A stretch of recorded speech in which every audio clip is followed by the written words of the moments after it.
재밌는 수수께끼 한번 맞춰보십시오. 일부 예배 때 하니까 너무너무 재밌어 하면서도 하나도 못 맞추고 이렇게 했습니다.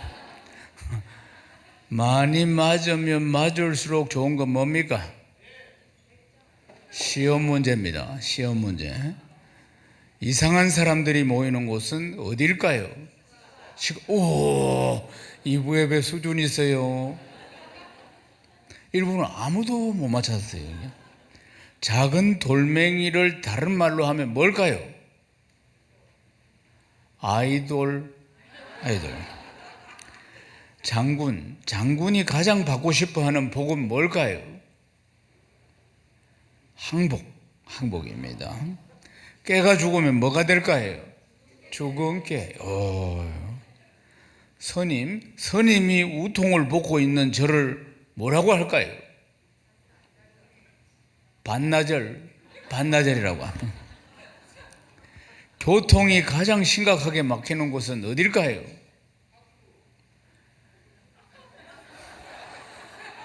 골치 아프네. 밀림입니다. 밀린다고, 밀림. 화를 내지 않는 과일은 뭘까요? 무화과. 우와.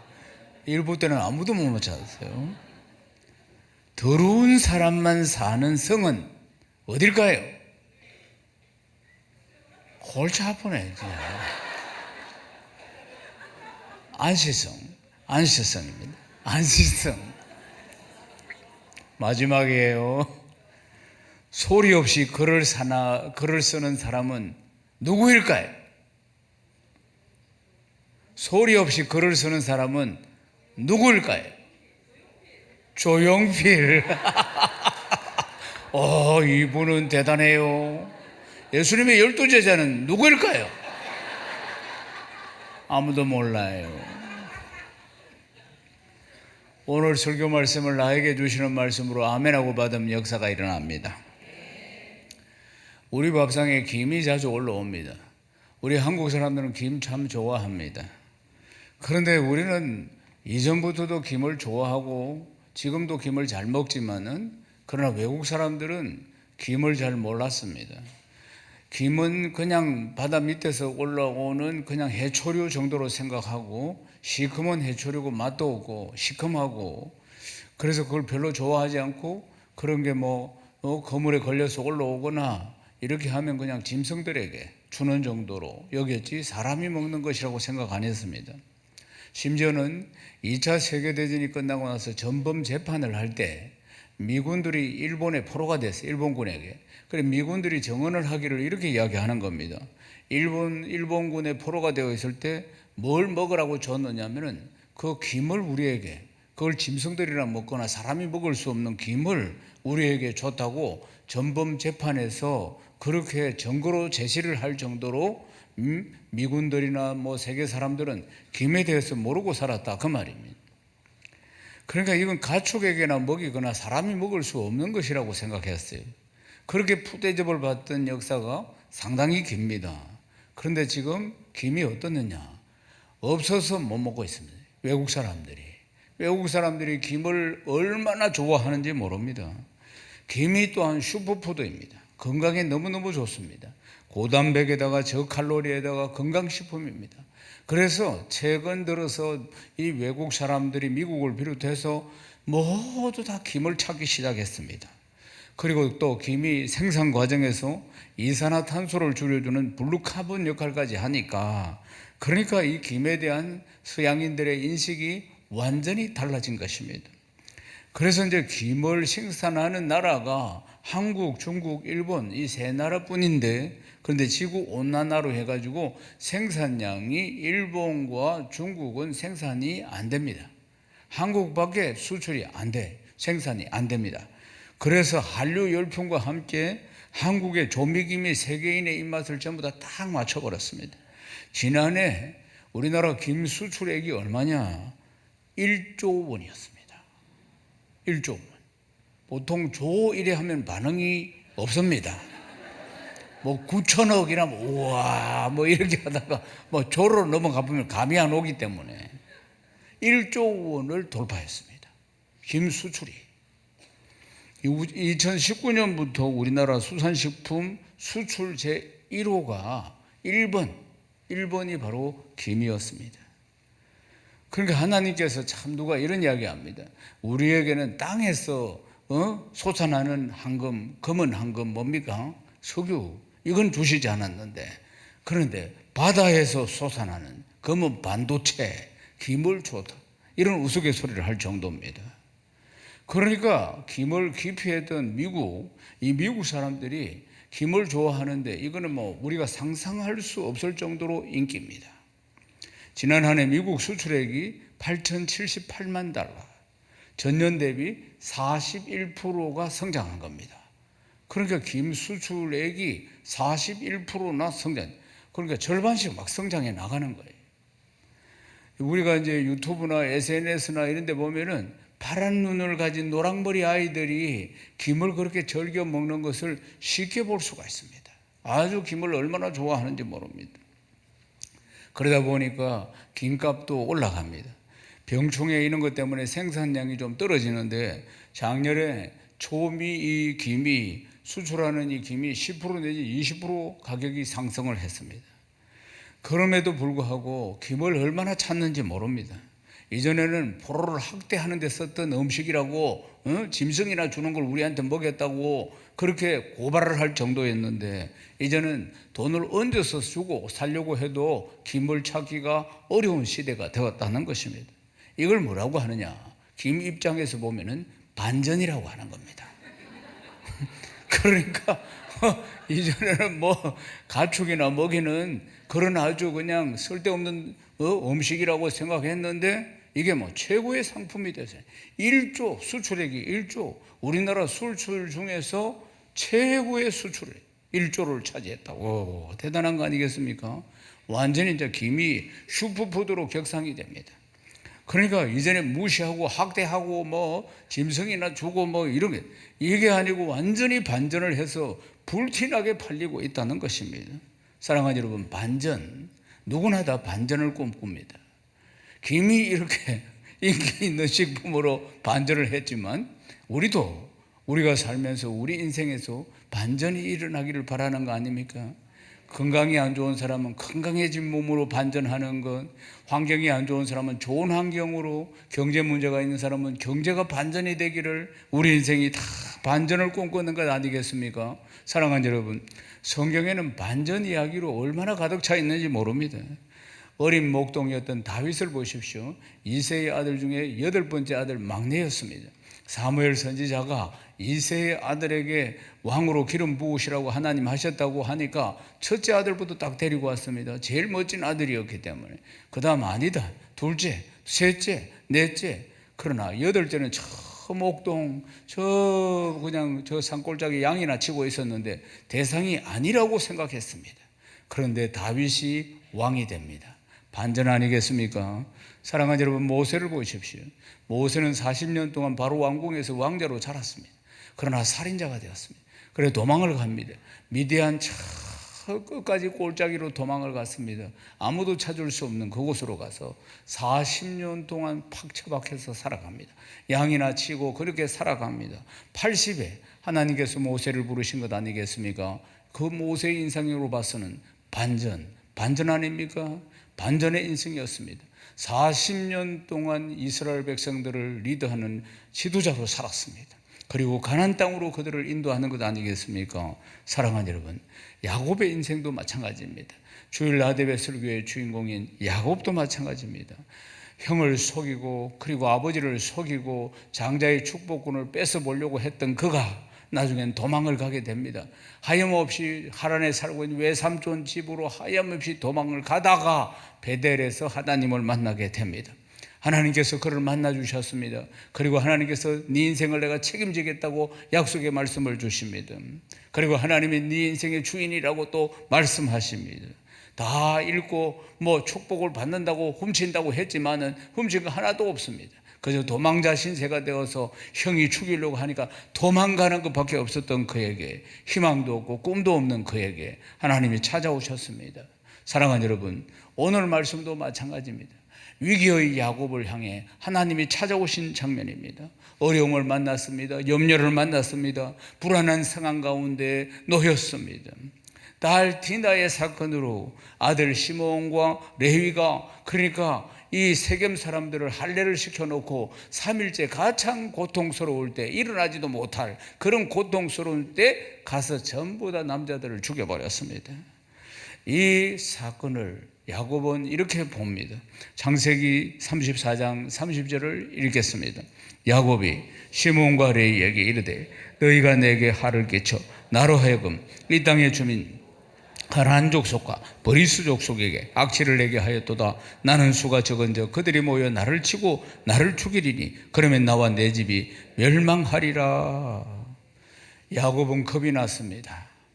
그래서 아들들이 행한 일들 때문에, 그래서 세겜 사람들 남자를 다 할례를 시켜놓고 움직이지도 못할 때 들어가서 다 죽인 것을, 그 통해서 그 주변 나라들, 그러니까 가나안 족속들 그리고 브리스 족속들, 그들이 악취를 내게 했다. 그들에게 악취를 내게 했다는 것은 나쁜 짓을 했기 때문에 죽였어. 그래서 좋지 않게 만들어서 이제 자기들은 수가 적은데 이들이, 이웃들이 보복하러 올 것이라 그 말입니다. 그리고 우리를 다 죽일 것이다. 예, 염려가 들어온 것입니다. 그러면 나와 내 집이 멸망하리라. 멸망할 것이다. 우리는 브리스 족속 그리고 또 가나안 족속들이 복수하겠다고 달려들면은 우린 다 죽는다. 야곱이 아주 극심한 두려움에 떠는 것을 볼 수 있습니다. 야곱이 이 문제를 깊이 염려하고 있는 것을 볼 수가 있습니다. 야곱 이제 좀 살만해진 거 아니겠습니까? 에서의 흥은 20년 동안 칼을 갈았습니다. 그래서 머리를 써서 먼저 선물을 가져온 선물을 막 보내고, 그리고 그 다음 아들들 자녀들 보내고, 아내를 보내고 막 이렇게 하면서 머리를 써봤습니다. 그러나 형에서는 변하지 않고 400명의 군사를 데리고 오는 겁니다. 하나님 앞에 살려달라고 몸부림쳐가지고 야곱이 이스라엘로 이름이 바뀌는 축복과 함께 순식간에 하나님께서 그 20년 동안 칼을 갈고 있었던 에서의 마음을 풀어서 포옹을 하고 눈물로 형과 동생이 만나는 장면이 벌어집니다. 그리고 나서는 이제 화해가 됩니다. 이제 살만해졌습니다. 이제 이 갈등이 다 해결되었습니다. 그런데 이 아들들이 또 사고를 쳐가지고 일을 크게 벌렸습니다. 한 족속을 다 죽여버렸다 그 말입니다. 인생이 그렇습니다. 산 하나를 넘으니까 또 산이 하나 있고, 문제가 하나 해결되면 이제 살만한데 또 문제가 터지는 건, 사랑하는 여러분, 이제 요셉이 그 뒷 이야기지만 요셉이 이제 애굽의 총리가 되었어요. 애굽의 총리가 되었는데 이제 가나안 땅 기근이 들어와서 요셉이 고센 땅, 애굽 땅의 고센 땅, 가장 비옥한 땅을 이제 왕으로부터 허락을 받아서 자기 가족들, 아버지 야곱부터 해서 형제들이 다 여기 와서 살도록 합니다. 그래서 이제 초청을 받아서 야곱이 애굽으로 내려와서 바로 왕 앞에 섰습니다. 그리고 바로 왕이 네가 누구냐 물었을 때 바로 왕 앞에서 야곱이 이렇게 자기를 소개합니다. 내 나이는 130이고 험악한 세월을 살았노이다. 이래 이야기합니다. 130을 살았는데 험악한 세월을 살았다는 것입니다. 그때나 지금이나 마찬가지입니다. 80을 살든지 100세 시대를 살든지 더 이상 살든지 여하튼 인생은 험악한 세월들이라는 겁니다. 눈물과 고통과 한숨들이 산 하나 넘으면 또 하나 산이 기다리고 있는 끊임없는 문제를 안고 살아가는 인생 아니겠습니까? 야곱이 그랬습니다. 험악한 세월을 보냈다. 130년을 살았는데 험악한 세월을 보내었다. 야곱의 이 표현이 이해가 됩니다. 사랑하는 여러분, 참 모진 인생입니다. 불안한 인생입니다. 염려가 사라지는 것 같은데 이 큰 목숨이 달린 염려가 찾아왔습니다. 그런데 하나님은 그냥 두시지 않고 이 연약한 야곱을 불꽃 같은 눈으로 지켜봐 주시면서 야곱에게 다시 한번 반전의 인생을 준비하고 계셨던 것입니다. 처음 그를 만나 주셨던 베델에서 말입니다. 오늘 말씀을 통해서 세상 근심, 염려, 걱정들, 그리고 여러 가지 불안들, 스트레스들, 이 많은 것들이 오늘 말씀을 들으면서 다 해결되고 인생의 답을 찾고 복을 받는 복된 예배의 시간 다 되시기를 주님의 이름으로 축원합니다. 베델은 야곱에게 아주 의미가 큰 장소입니다. 하나님을 처음 만난 장소이고 언약을 받은 장소이기 때문에 그렇습니다. 아버지와 형을 피해서 도망을 갈 때 꿈도 없고 소망도 없고 갈 바를 알지 못하고 하염없이 가고 있는 그날 밤에 하나님께서 직접 야곱을 만나주시고 그리고 약속의 말씀, 언약의 말씀을 주시고 결코 너를 떠나가지 아니라고 말씀하시고 그리고 이 약속 말씀을 다 이루기까지 함께 할 것이라고 늘 이야기하셨습니다. 사랑하는 여러분, 야곱이 하나님 처음 만난 장소가 이곳이고 그리고 처음 새로운 인생이 시작된 곳도 베델 이곳입니다. 창세기 28장 15절을 읽겠습니다.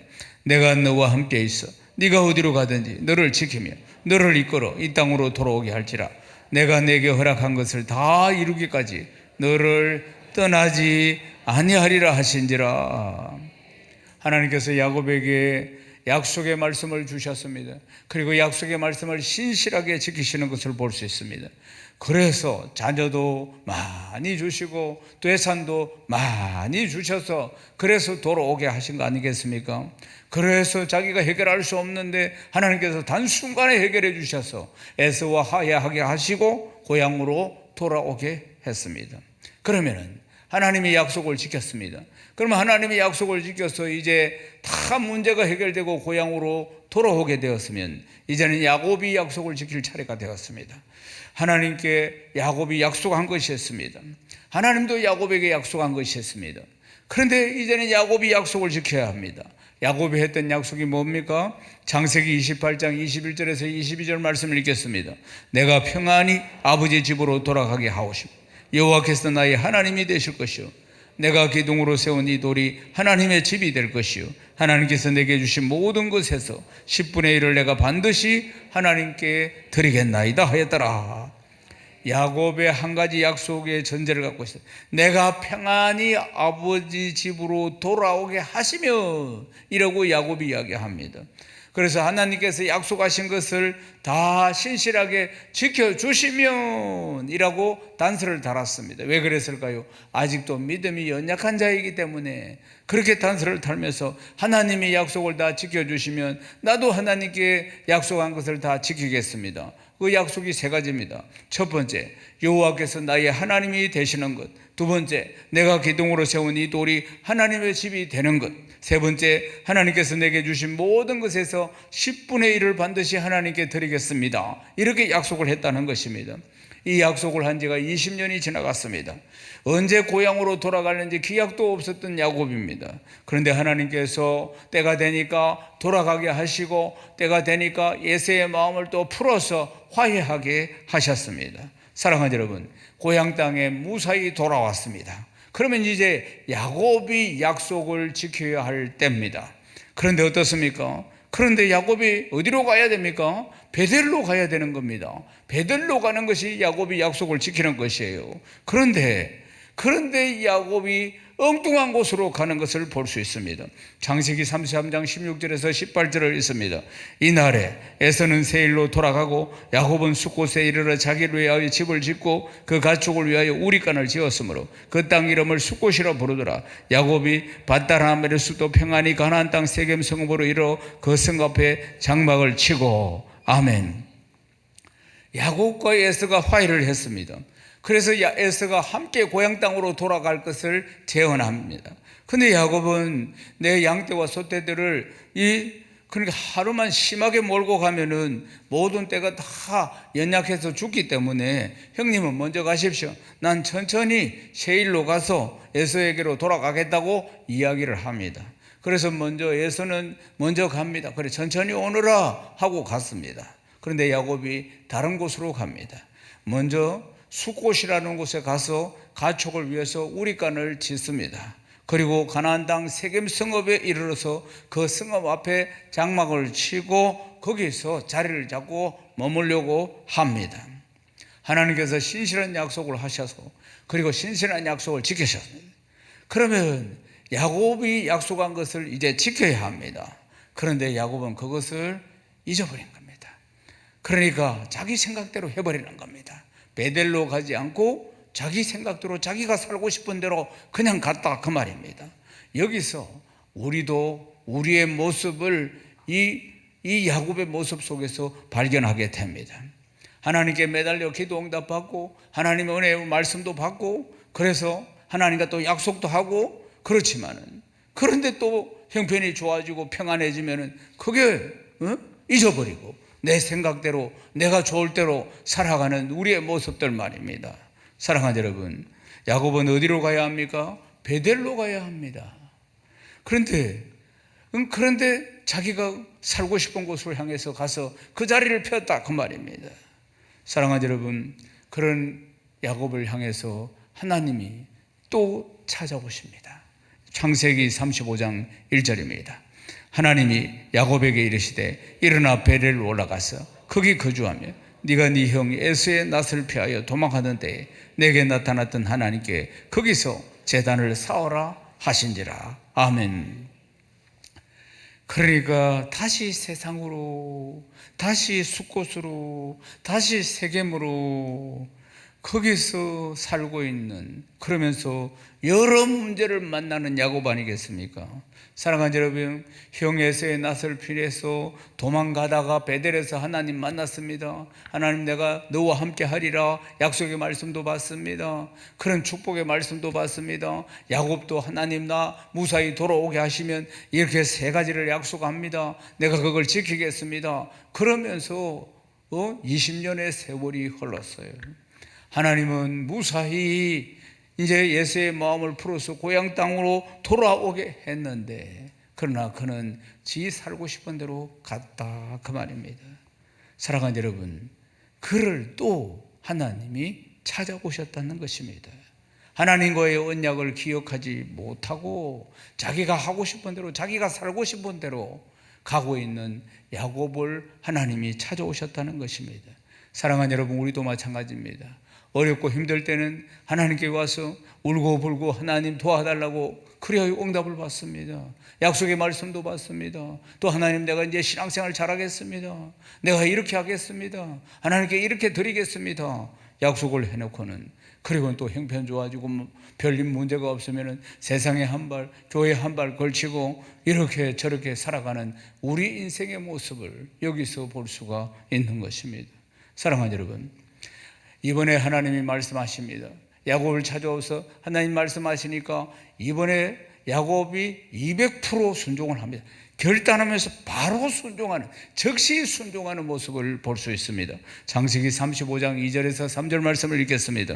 야곱이 이에 자기 집안 사람과 자기와 함께한 모든 자에게 이르되 너희 중에 있는 이방 신상들을 버리고 자신을 정결하게 하고 너희들의 의복을 바꾸어 입어라. 우리가 일어나 베델로 가자. 내가 환난 날에 내게 응답하시며 내가 가는 길에 나와 함께 하신 하나님께 내가 거기서 제단을 쌓으려 하노라. 아멘.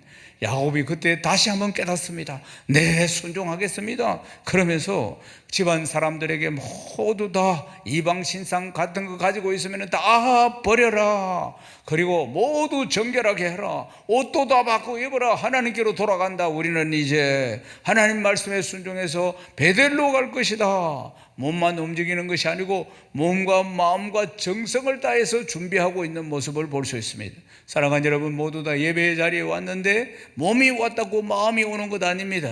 몸은 여기 있지만 생각이나 마음은 저 콩밭에 있을 수 있다, 그 말입니다. 몸은 여기 있지만 마음은 저 염려, 걱정, 근심, 세상 것에 있을 수 있다는 거 아니겠습니까? 그러나 야곱은 결단하고 모든 우상들을 다 가족들과 함께하는 모든 자들에게 다 베델로 올라갈 테니까 다 버려라. 그리고 또 우상 숭배했던 것들 다 버리고 하나님 앞에 간다. 정결하게 해라. 옷도 다 바꿔 입으라. 그래서 몸뿐만 아니라 마음까지도, 그리고 정성을 다해서 준비하는 것을 볼 수 있습니다. 사랑하는 여러분, 우리를 부르시는 하나님 앞에 우리는 철저하게 순종함으로 하나님 앞에 나아가야 할 줄로 믿습니다.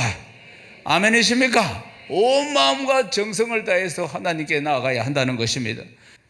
사랑하는 여러분, 야곱은 그렇게 결단하며 준비합니다. 하나님 말씀 앞에 200% 순종하는 모습을 볼 수 있습니다. 야곱은 자기 집안 사람들 전부 다 정결하게 해서 베델로 함께 올라가는 모습을 볼 수 있습니다. 사랑하는 여러분, 하나님 앞에 순종하는 것, 순종하면 만들어 서십니다. 아멘이십니까? 우리가 순종함으로 하나님의 보좌 앞에 나아가야 한다는 사실입니다. 사울 왕이 있습니다. 사울 왕, 이스라엘의 첫 번째 왕인 사울 왕은 큰 시험을 2번 당합니다.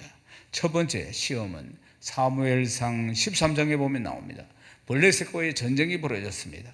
전쟁을 하면은 항상 먼저 제사장이 와서 제사를 하나님 앞에 드리고 예배를 드리고 나서 이제 전투하러 왕이 나가는 겁니다. 그런데 그 당시에 사무엘 선지자가 지금 블레셋 군대들은 지금 눈앞에 와서 진을 치고 있는데 빨리 제사를 지내고 지금 전쟁하러 나가야 되는데 아니 사무엘 선지자가 하루가 지나도 안 오고 이틀이 지나도 안 오고 3일이 지나도 안 오고 이러는 바람에 어떤 일이 일어났는가? 군인들의 사기는 떨어지고 두려움이 자꾸 엄습해 오니까 그러니까 탈영병들이 막 생기고 이런 일들이 일어났다는 것입니다. 그러니까 탈영을 하고 군사들은 사기가 떨어지고 긴장이 막 이렇게 밀려오는데 전쟁은 안 하고 가만히 있으니까 아주 역효과가 난 것이에요. 그러니까 사울왕이 볼 땐 이러고는 안 되겠거든요. 그러니까 핑계거리가 있잖아요. 지금 앞에 블레셋 군대들은 쳐들어왔는데 우리도 빨리 나가야 되는데 못 나가고 있으니까 자기가 제사를 지내버립니다. 그리고는 자기가 군대를 이끌고 나갑니다. 사랑하는 여러분, 하나님은 지켜보고 계시는 겁니다. 이런 상황 가운데서도 끝까지 순종하느냐 하는 것을 지켜보고 계셨다는 것입니다. 그러나 사울은 실패합니다.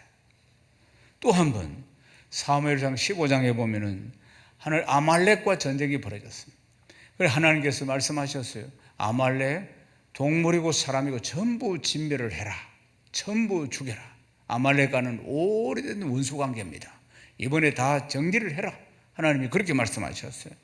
그런데 이제 이 전쟁에서 보면은 사울 왕이 순종하지 않는 것을 볼 수 있습니다. 아말렉 왕 아각을 죽이지 않고 사로잡습니다. 그리고 짐승들도 좋은 것은 전부 다 살려주고 남깁니다. 그리고 아각을 묶어가지고 그리고 그 뒤에 짐승들도 주렁주렁 달고 자기가 아주 위대한 모습, 위대한 왕인 것처럼 보이며 자랑합니다. 하나님은 싹 다 없애라고 했는데 그런데 보면 핑계거리를 대면서 핑계가 뭡니까? 아, 좋은 건 이걸 하나님 앞에 제사 드리려고 살려가 왔다. 이래 이야기를 하는 것입니다. 사랑하는 여러분, 그러면서 불순종하는 모습을 볼 수가 있습니다. 그래서 사울왕의 마지막은 참으로 비참했습니다. 사랑하는 여러분, 야곱에게 다시 베델로 올라가라 하나님 말씀하셨습니다. 거기서 나를 만난 20년 전에 나를 만나 약속한 것처럼 거기서 다시 제단을 쌓아라. 이 말씀 앞에 철저하게 순종하는 야곱의 또 한편의 모습을 우리가 볼 수 있습니다. 사랑하는 여러분, 우리도 마찬가지 아니겠습니까? 우리 생각대로 살다가 또 내 뜻대로 살다가 또 하나님 앞에 또 우리가 돌아올 때가 있습니다. 사랑하는 여러분, 깨달음이 올 때 결단하고 순종해야 합니다. 우물쭈물하면 안 된다는 걸 기억해야 합니다. 하나님은 우리를 깨닫게 하시고자 오늘처럼 설교의 말씀을 통해서 또는 사건을 통해서 어떤 상황을 통해서 어떤 사람을 통해서도 깨닫게 하신다는 사실입니다. 깨달음을 주실 때 반응을 하고 결단하고 순종해야 하는 것입니다. 즉시 순종해야 한다는 걸 기억해야 합니다. 사랑하는 여러분, 주님은 언제나 우리가 믿음의 길을 걷기를 원하십니다. 예배의 삶을, 진정한 예배의 삶을 살기를 원하시는 것입니다. 세상과 보다지 말고 염려, 걱정, 근심과 보다지 말고 사건, 사고, 사람 바라보지 말고 오직 믿음의 주요 온전케 하시는 예수 그리스도만 바라보기를 원하시는 것입니다. 사랑하는 여러분, 우리에게 필요한 게 뭡니까? 설교 말씀을 들으면서 좋은 말씀이다, 좋은 말씀이다 하고 끝나는 것이 아니고 은혜 받았다, 은혜 받았다 하면서 끝나는 것이 아니고 결단하고 순종해야 합니다. 아멘이십니까? 야곱의 명령에 따라서 온 가족들과 함께하는 자들이 자신들이 가지고 있는 이방 신상들을 전부 야곱에게로 가져옵니다. 야곱은 그것을 그러니까 세겜 근처 상수리 나무 아래에다가 전부 묻어버립니다. 철저하게 순종합니다. 철저하게 순종함으로 하나님의 보호하심이 찾아오게 되는 것을 볼 수 있습니다. 창세기 35장 5절 말씀을 읽겠습니다. 그들이 떠났으나 하나님이 그 사면 고골들로 크게 두려워하게 하셨으므로 야곱의 아들들을 추격하는 자가 없었더라. 야곱이 염려했던 게 뭡니까? 세겜 족속들을 다 자기 아들들이 죽였기 때문에 복수할 것이라 그 말입니다. 주변 나라들이 복수를 할 것이라고 두려워서 떨었는데, 그런데 그들이 떠났으나, 야곱과 그 가족들이 떠났으나 하나님이 그 사면 고울들로 크게 두려움을 줘가지고, 그래서 야곱의 아들들을 복수하고자 추격하는 자가 없었더라. 사랑하는 여러분, 순종하면은 하나님이 복을 주십니다. 순종하면 하나님 책임지십니다. 여러분 믿습니까? 그러나 순종한다는 것은 때로는 내 생각과 정반대로 하나님이 원하실 때가 있으므로, 순종은 때로는 목숨을 거는 것 같은 아픔과 통증이 찾아올 수 있습니다. 내 생각을 다 내려놓고 내 경험을 다 내려놓고 순종한다는 것이 참 쉬운 일이 아닙니다. 순종은 아무나 할 수 있는 게 아닙니다. 사랑하는 여러분, 순종을 하며 살아간다는 것은 때로는 내가 좋아하는 것, 내가 즐기는 것, 이걸 포기해야 할 수도 있고, 또 때로는 내 것을 내어드려야 할 수도 있다는 것입니다. 그러나 순종해서 받는 축복은 어느 것들과 비교할 수 없는 하나님 살아계심으로 30배, 60배, 100배로 복을 주시는 줄로 믿습니다.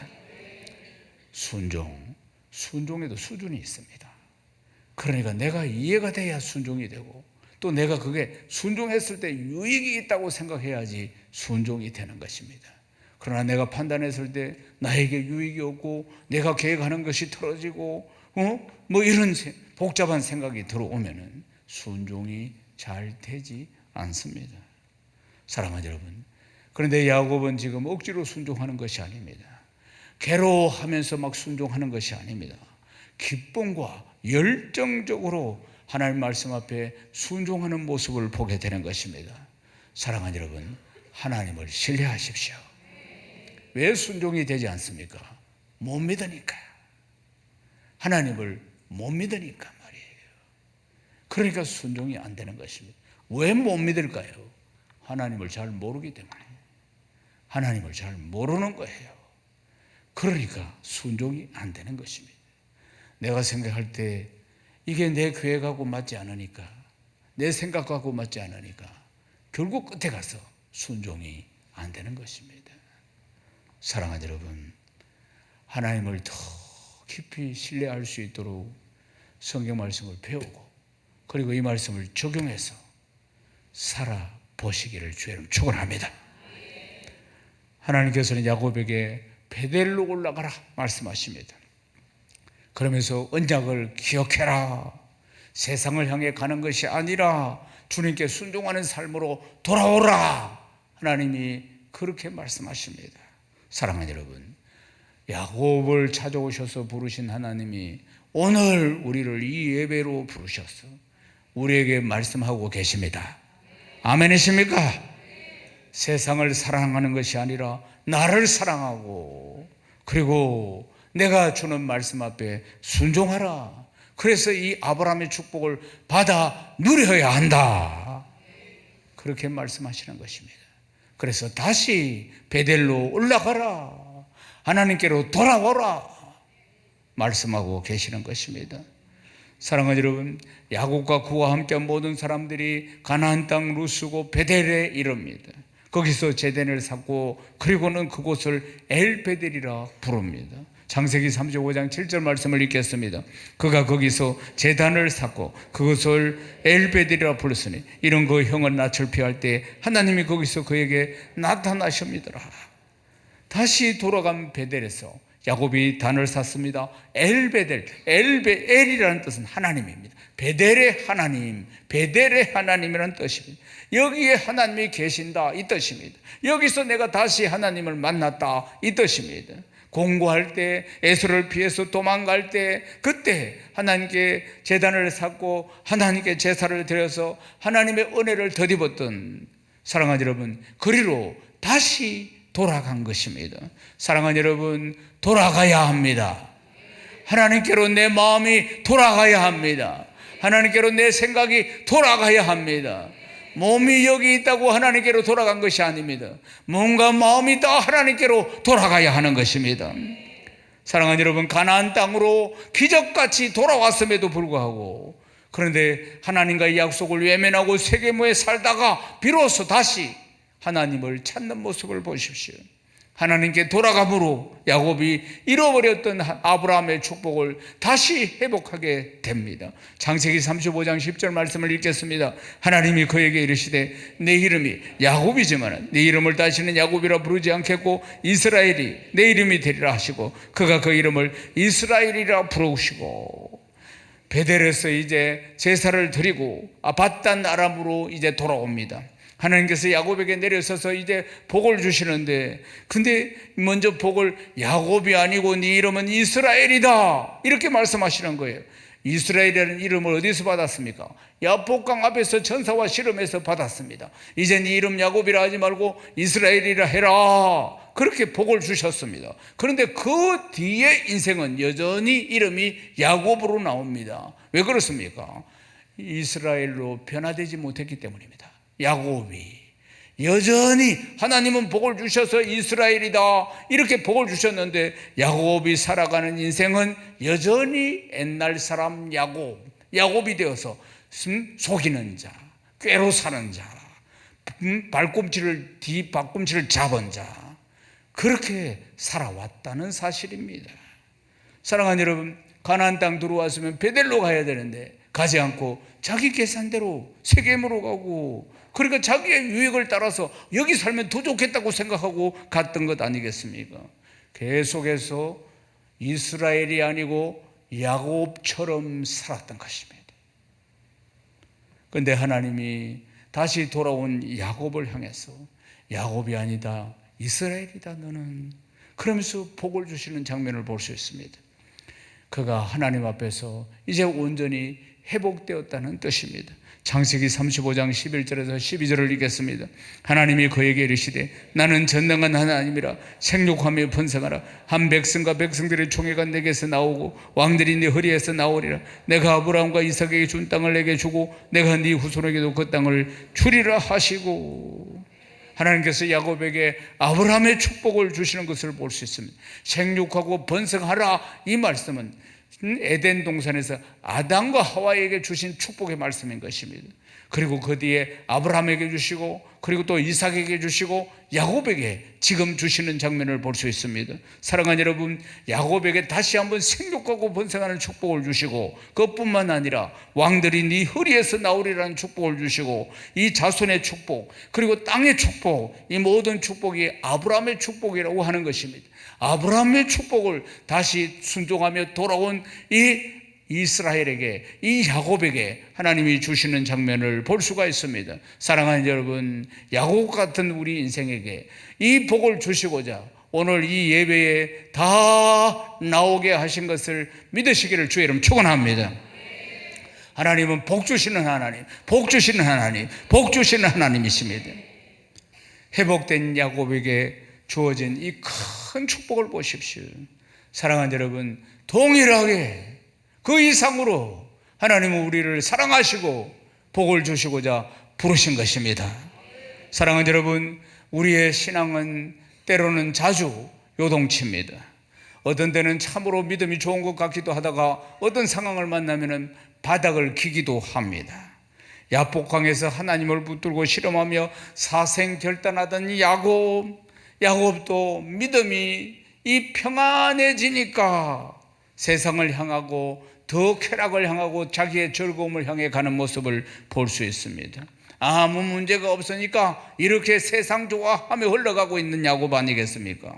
사랑하는 여러분, 이런 야곱을 불꽃 같은 눈으로 하나님은 지켜보시면서 절대로 포기하지 않으시고 자기 좋을 대로 살아가고 있는 이 야곱을 다시 찾아오셔서 베델로 올라가게 하신 것입니다. 사랑하는 여러분, 하나님은 언제나 말씀하십니다. 오늘처럼 설교를 통해서 말씀하시고, 기도할 때 말씀하시고, 또 어떤 상황을 통해서, 어떤 환경을 통해서, 어떤 사건 사고를 통해서 깨닫게 하십니다. 알게 하십니다. 사랑하는 여러분, 알게 하시고 깨닫게 하실 때 즉시 반응을 해야 합니다. 순종으로 반응해야 하는 것입니다. 그게 기회라는 것을 기억해야 합니다. 사랑하는 여러분, 하나님께서 복 주시고자 우리를 그렇게 깨닫게 하여 주시고 알게 하시는 것입니다. 사랑하는 여러분, 하나님은 말씀을 통해서 그리로 가지 말고 나에게로 오라, 나에게로 오라 이렇게 부르시는 것입니다. 욕망을 쫓아가지 말고, 세상을 쫓아가지 말고, 염려, 걱정, 근심에, 스트레스에 매여 있지 말고 나에게로 오라, 베델로 오라, 예배의 자리로 오라, 기도의 자리로 오라, 나에게로 오라. 사랑하는 여러분, 이 부르심 앞에, 깨달음 앞에 즉시 순종하는 자가 되기를 주의 이름으로 축원합니다. 시편 73편 28절을 읽겠습니다. 하나님께 가까이함이 내게 복이라. 내가 주 여호와를 나의 피난처로 삼아 주의 모든 행적을 전파하리다. 하나님께 가까이함이 복입니다. 늘 주님께 더 가까이 하는 복된 성도 다 되시기를 주님의 이름으로 축원합니다. 축원합니다. 하나님께 영광입니다.